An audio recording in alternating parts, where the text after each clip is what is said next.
Bonjour à tous. Aujourd'hui, nous avons la chance de rencontrer Charles Torancian au collège.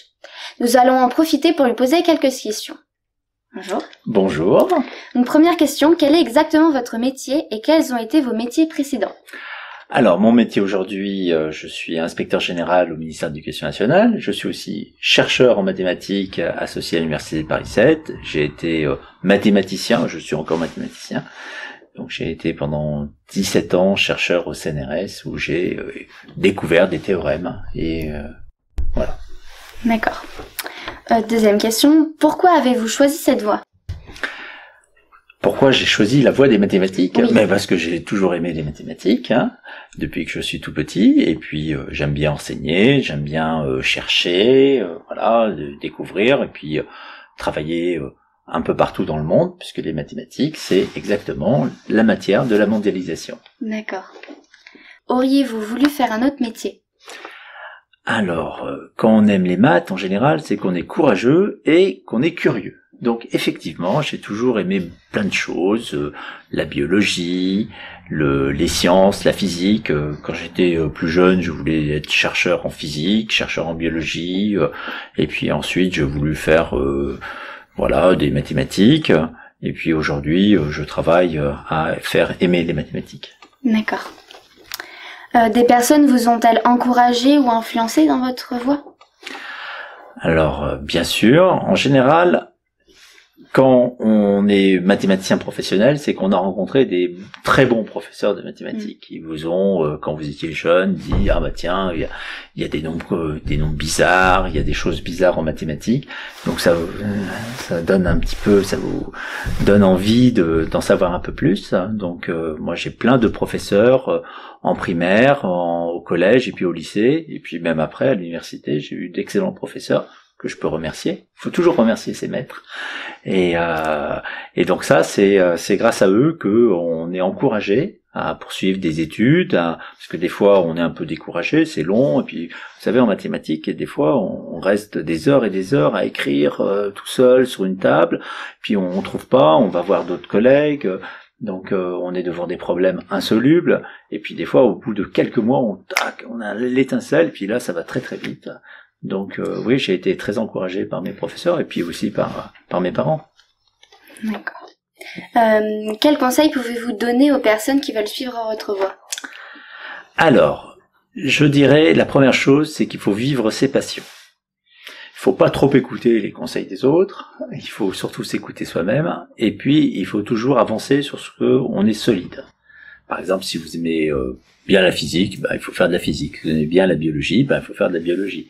Si vous aimez bien les maths, continuez dans cette voie. Si vous aimez le théâtre ou la musique, persistez dans cette voie. Donc il faut avoir du courage, de la persévérance, et je dirais que le travail paye toujours. Donc et puis surtout il faut collaborer, il faut discuter avec les gens, faut pas avoir peur de poser des questions stupides. Parce qu'en fait, il y a aucune question stupide. Souvent, les gens sont un peu timides, ils disent oh je sais pas. Alors ils restent bloqués sur des histoires, vraiment des fois des bêtises. Et il suffit de poser la question à quelqu'un pour que, tac, par magie, l'étincelle arrive.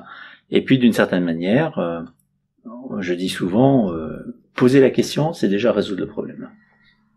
D'accord, très bon conseil. Combien de temps a duré votre plus longue recherche? Combien de temps j'ai séché sur un problème de mathématiques? Oui, en gros. Ouais.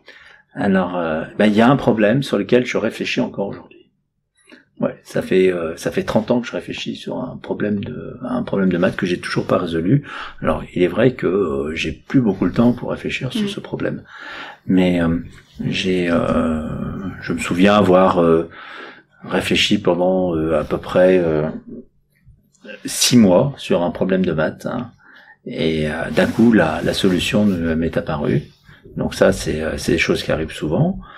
Et aujourd'hui, alors un problème de maths qu'on n'arrive pas à résoudre, on appelle ça une conjecture. Donc on dit voilà, telle formule est vraie. Donc moi j'ai des formules qui portent mon nom et que j'ai pas vraiment démontré encore. Donc peut-être qu'il y aura quelqu'un de jeune qui viendra et qui me dira voilà la démonstration. Donc il y a encore du travail. Avez-vous eu des rencontres ou des collaborations marquantes? Oui, J'ai collaboré avec un collègue russe qui travaille à Genève, donc Anton Alexeyev, dans mes recherches. Et ça, c'était une très très bonne collaboration. On était vraiment en phase, on a fait de beaux théorèmes et c'était vraiment bien. D'accord. Quand êtes-vous rentré au ministère de l'Éducation nationale et pourquoi avoir fait ce choix? Alors je suis rentré au ministère de l'Éducation nationale en 2009. Voilà, donc ça fait à peu près 9 ans. Et parce que je voulais m'occuper aussi de faire aimer les mathématiques aux enfants de France, et puis surtout faire en sorte que notre enseignement soit meilleur en mathématiques. C'est un sujet un petit peu neuf pour moi, donc j'ai beaucoup appris de mes collègues. Donc c'est important quand on change de métier, c'est d'observer. Et puis ce qui est important, c'est aussi d'avoir de la constance. Donc l'éducation, c'est un temps long, comme on dit souvent. Vous voyez, c'est quelque chose qui existe depuis des centaines d'années, qui va durer encore très longtemps. Et c'est vrai que l'organisation est très complexe. On est dans une structure où il y a beaucoup de collèges, 7500 collèges, 2500 lycées, c'est énorme. Il y a 1 million de profs. C'est quelque chose, c'est une très très grande entreprise, l'éducation nationale. Mais c'est une belle maison et qui a beaucoup d'intelligence. Voilà. Avez-vous un jour crié Eureka? Oui, j'ai crié Eureka un jour où, alors c'était assez, j'explique ça déjà dans une autre vidéo, mais je peux le réexpliquer aujourd'hui ici à Avoine au collège Becquerel. Je séchais tout l'été, on avait séché avec mon copain Alexeyev sur un problème de maths, et en fait il fallait résoudre des équations très compliquées. Mais des équations qui avaient plein d'inconnus, et il me fallait un ordinateur. Donc, parce que j'avais fait au début à la main, et puis après les calculs devenaient trop compliqués, donc j'ai cherché durant l'été, des gens qui puissent m'aider, collaborer, et m'aider à résoudre ce système en écrivant des programmes. Donc j'ai trouvé quelqu'un aux États-Unis qui m'a écrit un bout de programme. Ensuite j'avais un copain qui était sur la Côte d'Azur, un prof de maths en prépa, qui m'a aidé aussi à résoudre un petit peu, à écrire le programme. Et avec toutes ces collaborations, on a réussi donc j'avais des chiffres comme ça, des suites de nombres, et je savais pas trop ce que c'était. Et à la rentrée en septembre, je rencontre quelqu'un dans un couloir et je dis, au fait, est-ce que le chiffre 8, est-ce qu'il y a un sujet en mathématiques où le chiffre 8 apparaît? Alors il me dit, je sais pas, peut-être dans les trucs, dans les polices d'État. Et donc je me dis, oui tiens, c'est bizarre, je suis allé voir sur internet, et alors 8 et 5 plus 3, bon, ça c'est pas une découverte, mais ça correspondait à l'association de deux sujets mathématiques, deux êtres mathématiques qui se combinaient bien. Et là d'un coup, l'idée m'est apparue. Je me dis, c'est ça. Et donc c'était vraiment le hasard, donc quelqu'un que j'ai rencontré dans le couloir qui m'a mis un petit peu sur la voie. Et donc d'un coup là je me suis dit oui c'est ça. Et ça a été une fulgurance totale. Et dans l'après-midi on avait résolu le problème. C'était comme de la magie.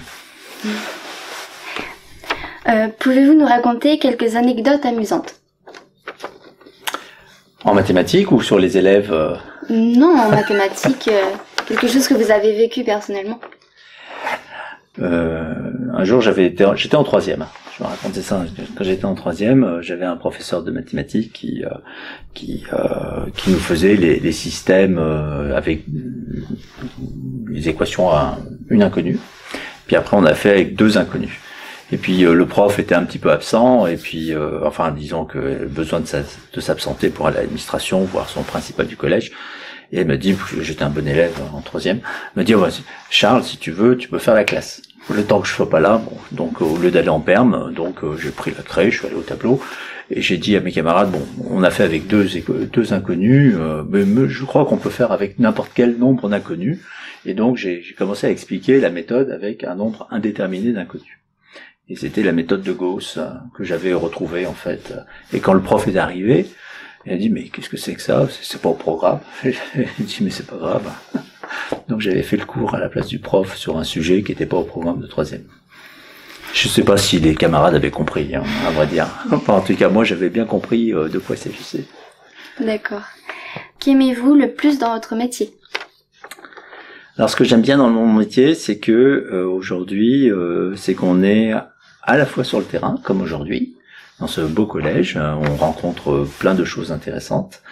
Et donc, on a à la fois, on voyage partout en France, et dans les tomes, et puis on est aussi sur une phase un peu théorique, c'est-à-dire les mathématiques, des objectifs assez compliqués en disant comment faire aimer les maths aux Français, comment faire en sorte que les Français et les Françaises travaillent mieux en maths, et puis donc un sujet complexe, un sujet théorique, mais un côté très pratique de mise en œuvre.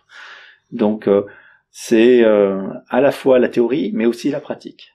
Et puis surtout, il y a plein de gens et donc plein d'humains.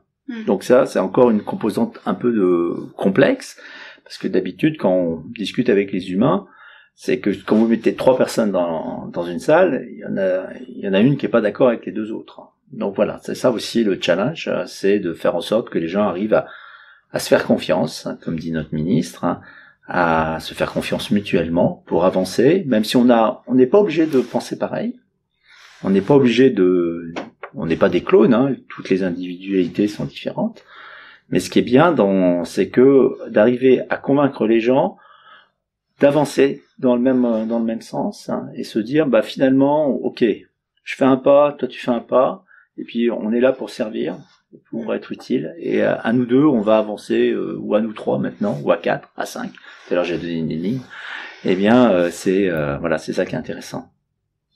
D'accord. Comment s'est déroulée votre collaboration avec Cédric Villani?